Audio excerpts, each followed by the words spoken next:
Atención, atención. A las 4:51 de la madrugada del 10 de julio, 5 hombres trabajaban dentro de una finca aislada de Almenar, en la provincia española de Lleida. Las paredes estaban cubiertas con papel de aluminio. Había recipientes industriales, mangueras, botellas, superficies protegidas y miles de litros de líquido con un aroma que no encajaba con el lugar. Vainilla. Un olor dulce, intenso, casi absurdo dentro de una cocina clandestina preparada para producir metanfetamina. Afuera, equipos de la Policía Nacional cerraban caminos y confirmaban posiciones. Al mismo tiempo, otras unidades esperaban frente a domicilios de Barcelona y Tarragona. 13 objetivos. 7 registros. 3 provincias. Una sola orden. Y cuando el primer operador levantó la cabeza al escuchar movimiento junto a la entrada, el cerco ya estaba completo. 800 kilos en 2 días. 12 toneladas de vainilla líquida. 13 personas distribuidas entre Lleida, Barcelona y Tarragona. Esas son las 3 imágenes de esta historia. La primera muestra la capacidad del laboratorio. La segunda revela el disfraz químico. La tercera demuestra que no se trataba de 5 hombres cocinando droga en una finca. Era una estructura internacional conectada con el cártel Jalisco Nueva Generación, construida para recibir un cargamento desde México, moverlo a través de Francia, ocultarlo dentro del circuito legal europeo y convertirlo en metanfetamina lista para distribución. No era un laboratorio escondido en el campo. Era el último eslabón de una ruta que había cruzado el Atlántico. La organización creyó que el aislamiento de Almenar protegería la fábrica. Lo que no sabía era que la policía había seguido la carga desde antes de que la finca entrara en la historia. Para entender por qué aquella madrugada terminó con 13 detenidos, hay que abandonar Lleida y volver varias semanas atrás. Hay que regresar a un contenedor marítimo procedente de México. Un cargamento que no declaraba metanfetamina. Declaraba aroma líquido de vainilla. 12 toneladas envasadas en botellas, con apariencia comercial, documentación, origen y destino. Dentro del líquido viajaban casi 2,5 toneladas de metanfetamina. La técnica era brillante por una razón sencilla. Los controles fronterizos están diseñados para localizar sustancias, paquetes, densidades, formas y comportamientos conocidos. La estructura no quería que los agentes vieran droga. Quería que vieran una mercancía legal. Una carga utilizada por industrias alimentarias, perfumería, cosmética y fabricación de aromas. El envío olía a comercio. La documentación hablaba de comercio. Los envases parecían comercio. Pero la química contaba otra historia. A comienzos de junio, las autoridades francesas detectaron el contenedor. No se hizo público qué elemento activó la sospecha. Eso no significa que la alerta fuera casual. Los sistemas modernos de análisis cruzan origen, destinatarios, movimientos empresariales, rutas inusuales, antecedentes logísticos y perfiles de riesgo. Una sola inconsistencia puede ser suficiente para ordenar una revisión.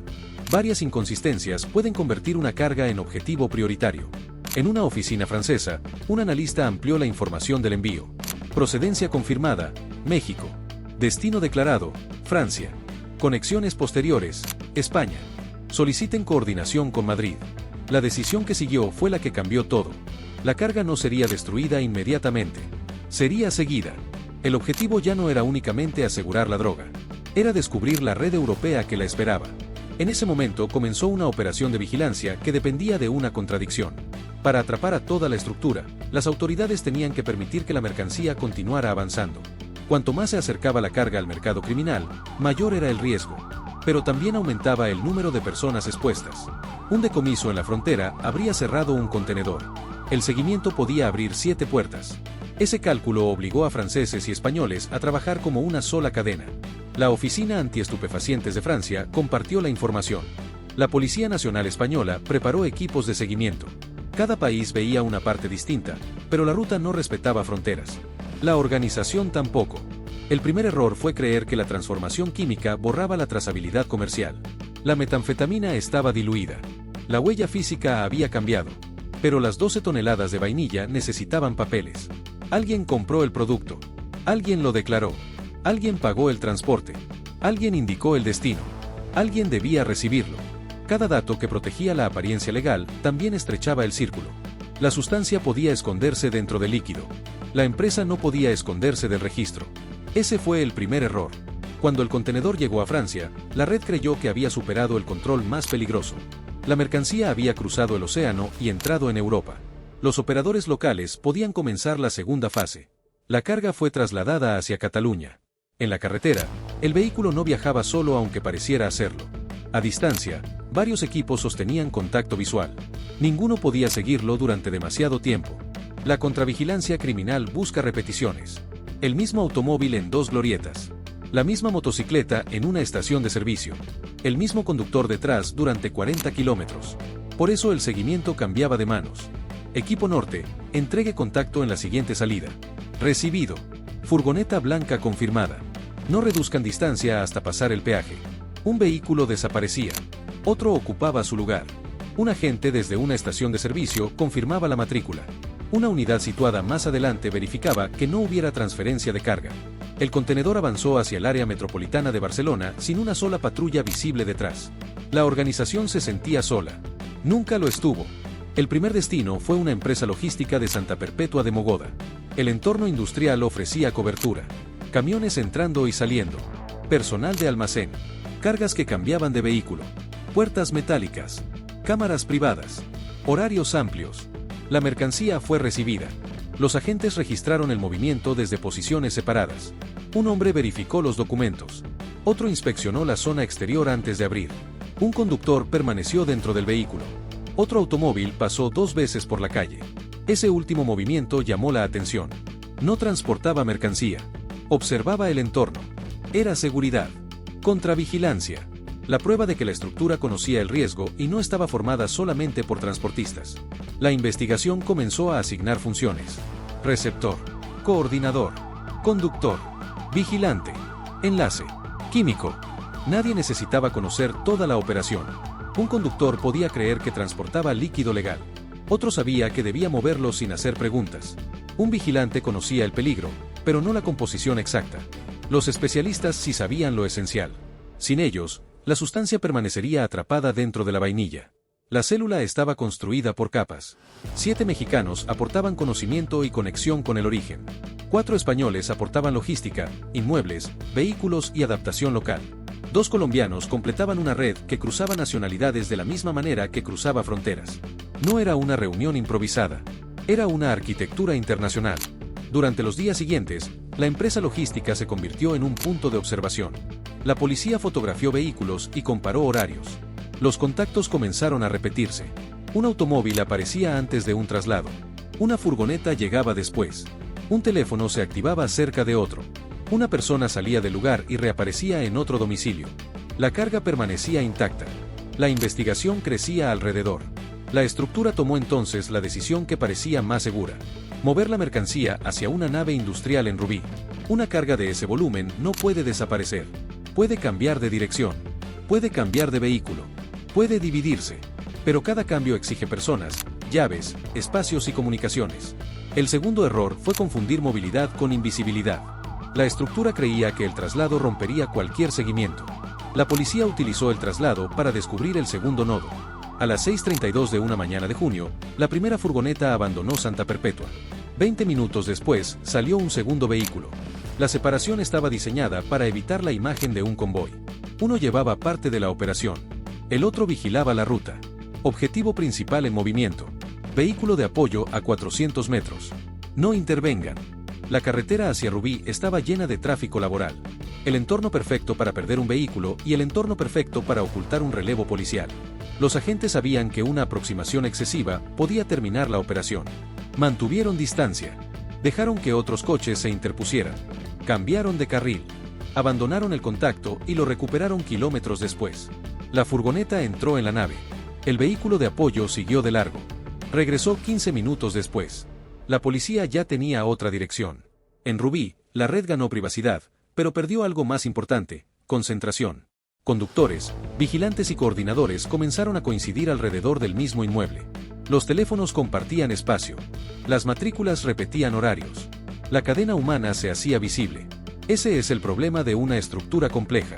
Cuantas más funciones crea para protegerse, más conexiones produce. La nave de Rubí no era el final. Era una sala de espera. La mezcla todavía no se podía vender. Tenía que llegar a un lugar donde el proceso químico pudiera comenzar sin levantar sospechas. Entonces apareció Almenar. Una finca aislada en Lleida, lejos de la presión urbana de Barcelona. Campos abiertos. Carreteras secundarias. Propiedades separadas. Menos vecinos. Menos cámaras. Más espacio para recipientes, ventilación y movimientos industriales. Desde el punto de vista de la organización, la elección parecía perfecta. Desde el punto de vista policial, también. Una finca tiene menos salidas que una ciudad. Un camino rural puede ser observado desde distancia. Un vehículo desconocido destaca más. Una llegada nocturna se vuelve visible. La geografía que debía proteger el laboratorio podía convertirse en un perímetro. Durante semanas, los especialistas esperaron. Habían viajado expresamente para ejecutar el trabajo y regresar a México. 5 de los detenidos estaban destinados al laboratorio. No eran empleados permanentes de una finca. Eran una unidad de producción móvil. Ese es el giro más importante de la historia. El CJNG no necesitaba trasladar una fábrica completa. Solo necesitaba trasladar a quienes sabían construirla. El equipo industrial podía comprarse o adaptarse en Europa. Los recipientes podían conseguirse localmente. El aluminio, las mangueras y las herramientas no necesitaban cruzar el Atlántico.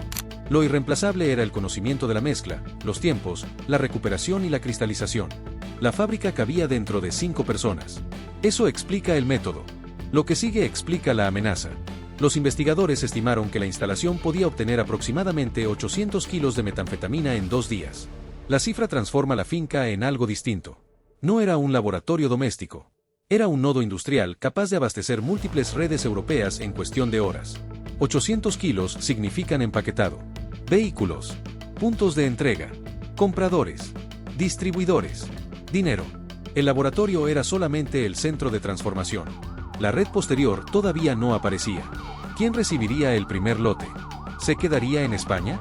¿Regresaría parte hacia Francia? ¿Viajaría a Países Bajos, Bélgica, Alemania o países nórdicos? ¿Había pedidos cerrados antes de iniciar la producción? La policía necesitaba dejar que la célula avanzara un paso más. No podía esperar hasta que el producto saliera, pero tampoco podía entrar antes de confirmar la actividad. La decisión se tomó cuando la carga abandonó Rubí rumbo a Lleida. Era el tercer traslado. Y el último. Los vehículos salieron de la zona metropolitana y comenzaron a cruzar Cataluña hacia el oeste. Los equipos de seguimiento se distribuyeron a lo largo de la ruta. Un grupo mantuvo contacto con la mercancía. Otro vigiló al vehículo de apoyo. Un tercero se adelantó hacia los accesos de Almenar. Destino probable confirmado. Finca bajo observación. Equipo rural, cierre discreto. La mercancía entró en la propiedad. Los especialistas comenzaron a descargar. Los investigadores observaron recipientes, cajas y materiales que pasaban hacia el interior. La espera había terminado. Todo lo que habían seguido durante semanas convergía en un solo punto. México, Franja, Santa Perpetua, Rubí, Almenar. La línea estaba completa. El tercer error fue comenzar el proceso.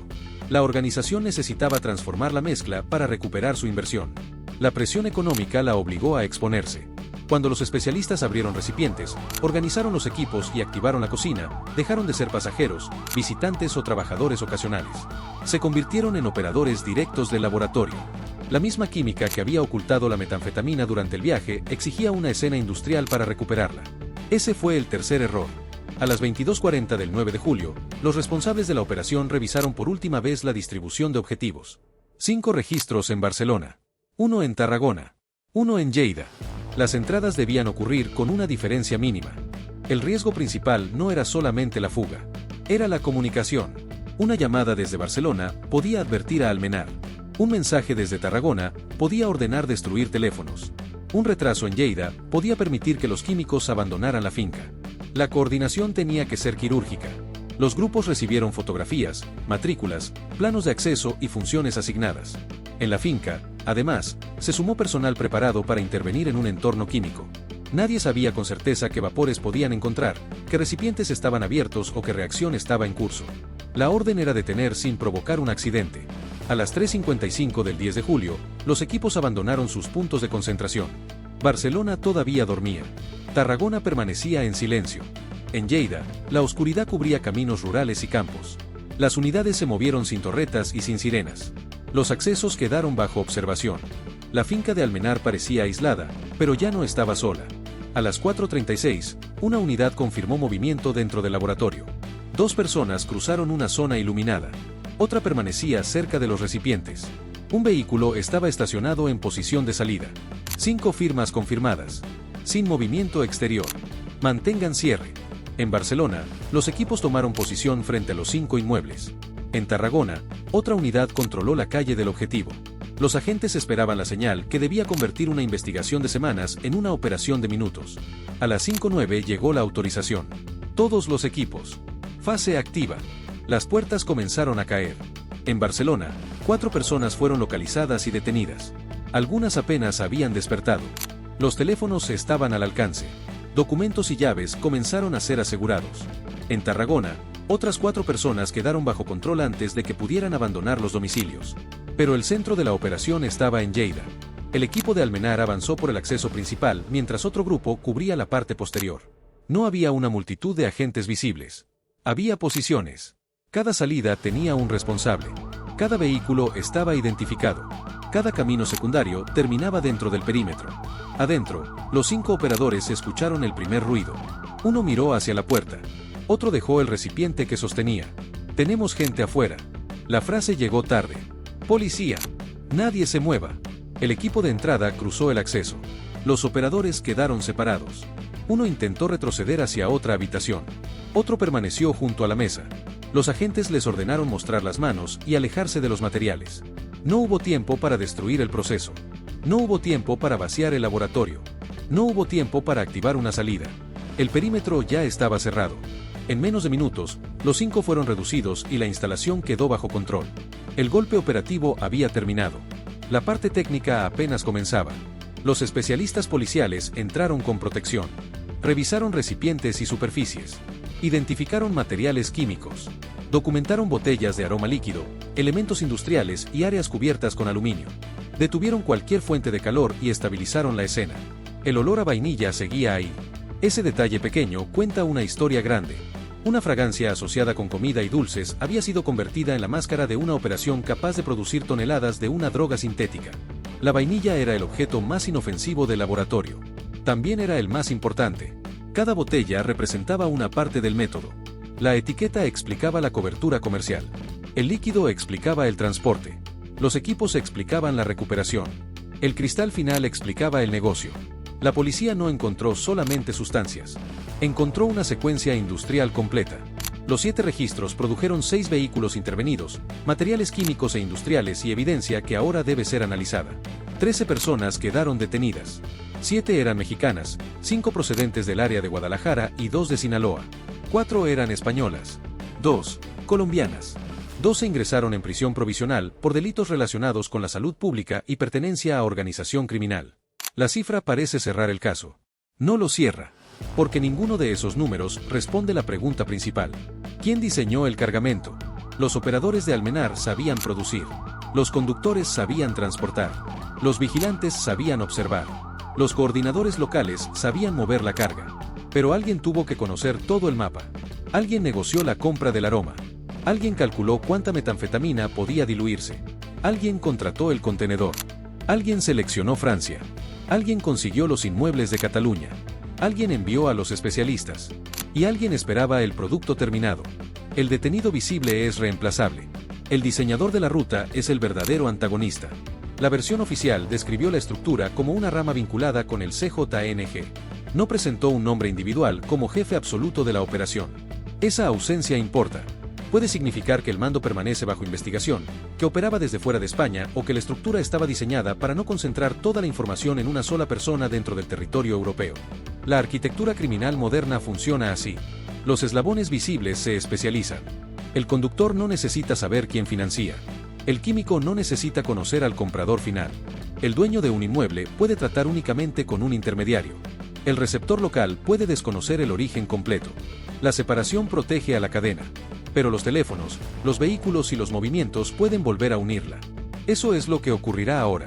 Los investigadores analizarán comunicaciones, trayectos, reservas, transferencias y contactos. Compararán los viajes de los especialistas mexicanos. Buscarán coincidencias con otros laboratorios europeos. Revisarán si los mismos teléfonos estuvieron cerca de otras cargas. Examinarán empresas y destinatarios. El laboratorio de Almenar puede ser el final de una ruta. También puede ser el principio de una investigación mayor. Y aquí es donde la historia cambia de dirección completamente. El verdadero golpe no consiste únicamente en retirar casi 2,5 toneladas de metanfetamina. Consiste en descubrir que una organización mexicana estaba trasladando a Europa un modelo de producción. Durante años, las grandes redes exportaron droga terminada. La mercancía cruzaba el océano lista para distribuirse. Pero ese método obliga a que el producto conserve características detectables durante todo el viaje. La solución criminal fue cambiar el estado de la droga. Disolverla. Ocultarla dentro de una mercancía. Recuperarla cerca del mercado. El contenedor ya no transportaba paquetes. Transportaba una fórmula. Los especialistas ya no eran simples viajeros. Eran una fábrica móvil. La finca ya no era un escondite. Era una planta temporal. Ese modelo puede repetirse en cualquier país con infraestructura logística, propiedades aisladas y redes locales dispuestas a colaborar. La operación española envía un mensaje a esas redes. La policía ya sabe que debe buscar no solamente droga terminada, sino líquidos, resinas, aceites, aromas y mercancías que pueden funcionar como portadores químicos. También sabe que la llegada de pequeños grupos de especialistas puede ser más importante que el traslado de grandes equipos. La autoridad destacó que se trataba de uno de los mayores laboratorios de metanfetamina descubiertos en Europa. No dijo que fuera el único. No dijo que la capacidad del CJNG hubiera desaparecido. Dijo que una estructura fue desarticulada. Esa diferencia importa. El laboratorio puede cerrar. El conocimiento puede viajar otra vez. Los 13 pueden permanecer en prisión. La cadena superior puede reclutar reemplazos. La pregunta no es solo dónde estaba la fábrica. Es donde intentarán construir la siguiente. La cercanía de Almenar con Francia ofrecía una ventaja logística. El producto podía regresar hacia el norte o distribuirse desde Cataluña. Las carreteras europeas reducen las fronteras a controles que una organización intenta estudiar, anticipar y eludir. Una vez cristalizada, la metanfetamina podía dividirse en cargas menores y desaparecer dentro de una red mucho más amplia. Por eso la policía esperó. No quería únicamente el líquido. Quería el momento de transformación. Quería demostrar que la finca no era un almacén. Quería a los 5 especialistas en sus posiciones. Quería los domicilios conectados. Quería los vehículos. Quería a la estructura completa dentro del mismo reloj. El operativo fue exitoso porque la organización creyó que todavía controlaba el tiempo. Pensó que podía esperar en Santa Perpetua. Moverse a Rubí. Escoger la fecha de Almenar. Producir 800 kilos. Cerrar la instalación. Regresar a México. Pero desde que Francia detectó el contenedor, el tiempo ya pertenecía a la investigación. La red escogía los movimientos. La policía escogía cuándo terminarían. La investigación también tendrá que mirar hacia el pasado. Los 7 ciudadanos mexicanos no aparecieron en Europa sin antecedentes de viaje, contactos o movimientos. Sus entradas y salidas pueden mostrar si ya habían participado en operaciones anteriores. Una coincidencia de fechas con otros decomisos podría transformar un caso español en una serie internacional. Los especialistas itinerantes dependen de billetes de avión, hospedaje, vehículos y comunicaciones. La estructura puede cambiar sus nombres de contacto, pero no puede eliminar por completo la necesidad de desplazarse. También existe una pregunta financiera. Una operación de esta escala exige dinero antes de producir un solo kilo. Hay que comprar 12 toneladas de mercancía, pagar transporte marítimo, cubrir almacenamiento, alquilar naves y finca, conseguir material industrial, mover a los operadores y mantenerlos durante semanas. Ese capital fue invertido por alguien que esperaba recuperarlo multiplicado. La pérdida del cargamento no es solamente un decomiso. Es una deuda dentro de la estructura y una presión sobre quienes prometieron que la ruta era segura. Cuando una operación criminal pierde toneladas antes de la distribución, comienzan los ajustes. El coordinador busca saber quién habló. Los socios europeos exigen explicaciones. Los responsables de contravigilancia son revisados. Los operadores que permanecen libres cambian teléfonos y domicilios. La policía conoce ese momento de desorden y puede utilizarlo. Una llamada realizada por urgencia, un viaje inesperado o una transferencia destinada a cubrir pérdidas puede revelar más que meses de vigilancia silenciosa. Por eso el día siguiente al operativo es tan importante como la madrugada de las entradas. Mientras los medios contaban detenidos y toneladas, los investigadores observaban quién desaparecía, quién cambiaba sus hábitos y quién intentaba recuperar contacto con los eslabones arrestados. El laboratorio quedó inmóvil. La red superior tuvo que moverse. Y cada movimiento posterior puede acercar a las autoridades al hombre que nunca pisó la finca. Ahora volvamos a las 3 imágenes del principio. 800 kilos en 2 días.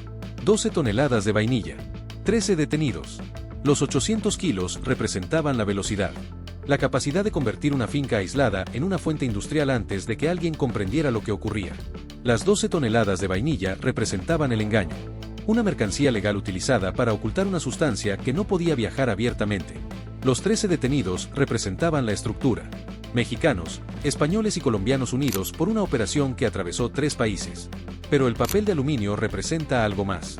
Literalmente cubría las paredes y zonas de trabajo. Operativamente ayudaba a adaptar una propiedad rural para el proceso. Narrativamente era una piel falsa. Una capa brillante colocada sobre una finca para convertirla en laboratorio. Cuando los agentes retiraron esa capa, encontraron la dimensión real de la operación.